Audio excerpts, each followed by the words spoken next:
Friends, చికెన్ని మంచిగా కడుక్కోవాలి. ఇవాళ చికెన్ పకోడీ డిష్. ఫస్ట్ పసుపు వేసుకోవాలి, తర్వాత సాల్ట్ వేసుకోవాలి రుచికి సరిపడా, కారం వేసుకోవాలి,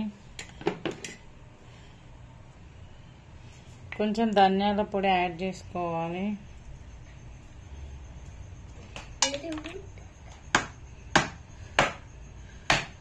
ఒక ఎగ్ యాడ్ చేసుకోవాలి. చికెన్ పకోడీకి క్రిస్పీగా వస్తుంది, మంచిగా వస్తుంది టేస్ట్, ఫ్లేవర్.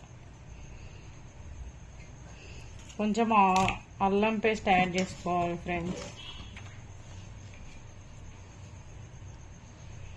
ఓకే, ఇవన్నీ మంచిగా కలిపి మ్యారినేట్ చేసుకోవాలి. ఒక హాఫ్ అన్ అవర్ మ్యారినేట్ చేసుకొని పక్కన పెట్టుకోవాలి ఫ్రెండ్స్.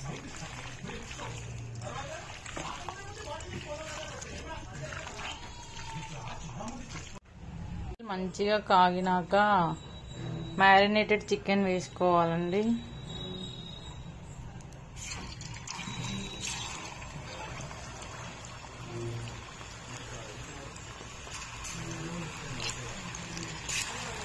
ఇలా మంచిగా ఫ్రై చేసుకోవాలండి.